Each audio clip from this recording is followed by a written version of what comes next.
maanta waxaan rabaa inaan idinla wadaago sidaan u sameeyo keegaga oo dharka insha allah. maanta keeg waxaa sameynayaa bye ah sidaa ujeedid maasha allah aad iyo aadka u quruxda badan. haddii adiga daneynaysidna waa soo dalban kartaa. keeg macaan badan qurux badan ku cajab geliyo ayaa lagu sameynaa insha allah. bismillaah, assalaamu calaykum waraxmatullaahi tacaala wabarakaatu. dhammaan waa idin salaamay inta ku xiran janalka deeqa home cake. waa karin i qurxin oo janalka la furatay oo ah macmacaanka mid lagu soo bandhigo. marka maxaa idinka codsanayaa insha allah janalkayga haddii uu kusoo gaaro inaad subscribe dhahdid. marka horeba aad subscribe saartid, marka ku xiga aad like saartid, marka kusii xiga wixii yacni niyadaada ku jiro oo ra'yigaada aad nagala qayb qaadatid insha allah na usii sheergaraysid asxaabtaada. sida ujeedin maanta maxaa rabaa inaan sameeyo keegaas hortiina ka muuqda aa ujeedin. keeg wuxuu ahaa bye ah oona order ah. marka horeeta maxaan ka bilaabnay sida ujeedin. halkan waxaan ku haysanaa butter cream ayaa maanta insha allah keegeena aan ku hagaaji doonaa. butter creamkani sida u hagaajiye gadaal ayaa idinkala wadaagi doonaa. butter creamka laba qayb ayaan u qaybiyey, kadibna qayb kamid ah wayda iitaa, qayb kamid ahna color aan ku darsanay. colorkaasoo ah colorka binkiga, maadaama qofka soo dalbaday la weydiiyo kalarkee u rabtaa ama see u rabtaa. insha allah kalar wuxuu soo codsaday kalar binki ah. keegana waxaa waa keeg bye ah, gabar ayaa loo sameynaya insha allah. marka waana arki doontaan insha allah sidaan u sameyno. marka muhiimadeena maxaa waaye sidaan keega u marinayno iyo sidaan u sharaxeyno, maadaama laga soo codsada la dhahay sida loo mariyo na tusi, sida la isku saar na tusi insha allah. marka hore marka keegeeni ayaan soo baxsanay. keegeena hore ayaan u diyaariyo, videogiisa wuu ku jiraa insha allah, anigoo keega sidaan u qasaayo, sidaan u diyaarinayo waxaasoo dhan marka keegeeni markii aan soo baxsaday oo ujeedaa fridge-ka ayuu igu sii jiro. wax yar ayaan fridge gista markii aan hagaajiye, kadib waxaan soo qaatay standiga ama keeg standi oo keega la saara, keeg board aan soo qaatay. markii aan keeg boardkii aan soo qaatay waa kan keega la saaro ee baakadka ka samaysan. markii aan soo qaatay kadibna cream yar ayaan ku shubay oon saaray, kadibna waan marmariyo, waan ku simay, waan ku salaaxay, waan ku malaasay sidaa arkayseen. markii aan mariyay oo aan ku simay kadibna hal keegyaashii ayaan keeg kamida ayaan soo qaatay. markii aan soo qaatana waan saaray, markii aan saarno waan ku simaya yani si uu u noqonin keeg kala korkoreeyo. kadibna haddana sidoo kaleeto keegi ayaan qaybta labaad haddana kor creamka marinaya. creamka isticmaalaya anigana waa butter cream waaye. markii aan kor sidaasoo kaleeto uga simo haddana kii labaad ayaan korka ka saaraya. kii labaad markaan kor ka saara haddana sidoo kaleeto waan iskula simaya oo ma raba keegayga inuu noqdo keeg kala qalooco oo dhinacna u dheer dhinacna u gaaban. maxaa la rabaa inuu noqdo keeg siman oo yacni isla siman, mar kor laga arkabo yacni si siman u samaysan. marka insha allah haddii aad daneynaysid sida macmacayaasha keegaga dhan, kuukiska, wax kasta oo macmacaan soo hoosgalo haddii aad daneynaysid insha allah sida yacni orderada iyo waxyaalahaas loo diyaariyo kale hadaa tahay qof danaynayo inuu maasha allah jecel inuu waxyaalahan sameeyo kaleeto kusoo biiraan ku leenahay insha allah. janalkeena wax badan ay ka faa'iidi doontaa biidnillaahi alkariim. qaybtii saddexaad ayaan haddana korka kasoo saaray sidaa ujeedid. sidoo kale haddana waan ku simayaa si oosan iiga kala korkoreynin. marka aniga sida ujeeda keegayga wuu siman yahay, marka hore ayaaba loo sameeyey si siman, uma baahno inaan middo u qaato oo aan jarjaro. haddii uu laakiin keegaada kala dheeryahay oo qaybna u gaaban yahay qaybna u dheeryahay, waxa masti kugu noqonaysa inaad sintid oo yacni qaybta u dheeryahay aad ka goysid oo ka dabageysid qaybta u gaaban yahay. marka sidoo kaleeta hadda qaybta kore ayaan waxaan ka marinayaa creamkii ama butter creamkii. markii aan kor ka marmariyo yacni si fiican aan u marmarinayaa, meelaha creamka uu ka babanaayahay oo dhan aan ka marmarinayaa. keega qaybtiisii cadeed ee butter creamka ahayd waaye waxaan marinaya. qaybna waydaan ku dhaaftay, qaybna maxaan ka dhigtaa color. marka maasha allah waa simay. markii aan simo ujeeda sidaas uu soo bax keegayga. hadda korna ugama jeedid inuu yacni gees u fooraaro, geesahana kama arkaysid inuu meel ka dheer yahay meelna ka gaaban yahay.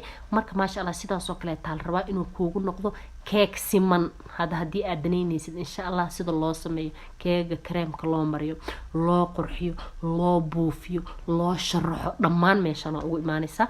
marka keegayga hadda marka qaybta binkiga ayaan hadda ku bilaabaya. marka inaan mariyo qaybta binkiga arkayseen aan kalar ku daray isla butter creamkii ayaan laba qayb u qaybiyey. qayb kamid ah bink ku daray sidaan horey videoga idinku soo tusay. marka qaybta binkiga ayaan mar kaleeta marinaya.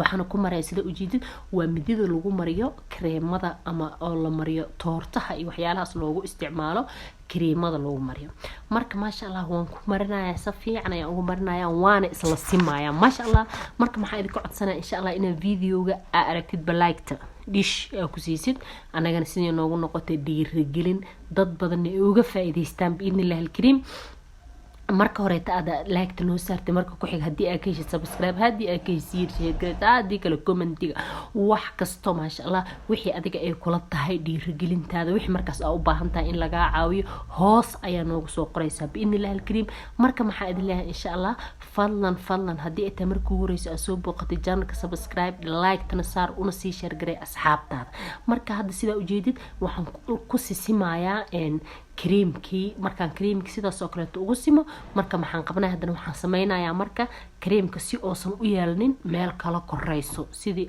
oosan u yeelnin intan inuu kareemka oo si fiican uga marsan intan inuu yani si fiican uga marsaneen aan ma la marrabo waxaan rabaa si sibibix ah ama smooth ah inuu noqdo marka waan ku simayaa kareemka markii aan ku simo safiican ayaan ugu simayaa kor iyo hoosba meesha aan isleeyahay yani meeshan way ka banaan tahay kareemkiis kale ku cilinayaa safiican ayaan u marinayaa insha Allah marka maxaa laga codsanayaa insha Allah inaan sii share gareys hadii aad tahay qof danaynayo sida loo bartay macmacaayada insha Allah iyo ku dhaafin mar dhow maxaa bilaabi doonaa biidnillahi alkariim inaan qabano arday oo macmacaanka ah marka maxaa ahayn dad ku soo xiran channelkeena deeqa home cake biidnillahi alkariim deeqa home cake ku soo xiran oo yani ka baro sida loo sameeyo macmacaanka wixii markaas ka dhiman oo kale ka faa'iid insha Allah markii aan ka geeni واسمة هذا بينكي وقسمة هذا قيبت بينكي إسلا بينكي أيام سوق هذا مركب محاربة إنا كر قيبت أو قبو فينا يواي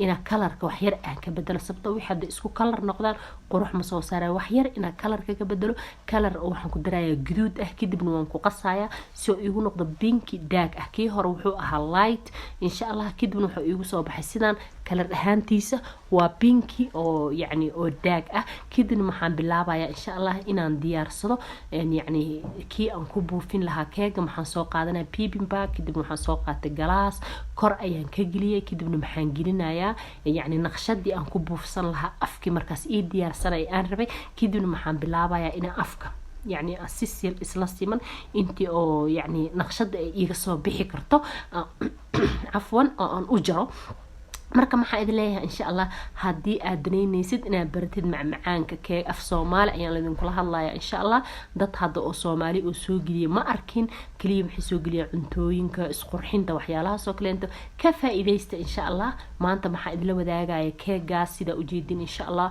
oo sida quruxda badan oo haddana maxaan bilaabeynaa keegeeni inaan buufino kaasoo ah aan ku buufinayno naqshad markaas aan rabno ani hadda maxaa rabaa sida u jeedid flowerkan quruxda badan aan rabaa inaan ku sameeyo marka hore maxaa waaye waa buufi sida yani alaabtan maxay ka dhigaysaa hadda cilaanka aad saaran tahay mid agaa lagu saaraan ku dhakeega adiga aad jaraysay cilaankaada waa isku mid sidoo ku soo baxan waa arki doontaa maasha Allah si qurux badan yani koran ka mariyay markaan kor ka mariyay kadibna waan ku simay markii aan ku simay kadib waan ka qaadayaa naqshadi markii aan ka qaadana maasha Allah sidoo ku soo baxay wow wuxuu ku soo baxay ku dhac cilaan yar oo goos camal flower qurux badan iyo muxuu ku soo baxay afar geeskeed oo yani diamond umaleysid geesahane ka saaraya flower kadibna saasan ku soo wada dhameynaya markii aan kulli ku soo wareejiyay kadibna koranka buufinaya naqshadaas ayaan doortay maanta inaan ku buufiyo oo sidaas u jeedin oo aad u quruxda iidan laakiin markii aan soo sharaxa arki doontaan kullina waa soo wada sharaxa waa markaan kor ka soo sharaxay maasha Allah aan sprinkler ku buufiyay dhinacyan kor uga soo sameystay bye da soo sameeyay magaca ku soo qoray the best the strong lady ku qoran maasha Allah gabdhihii soo dalbada dhahay magacaasna lagu qor insha Allah waxaan idin ka rajeynaa insha Allah inaad channelka sii share gareysaan. Assalaamu calaykum waraxmatullaahi tacaala wabarakaatuh.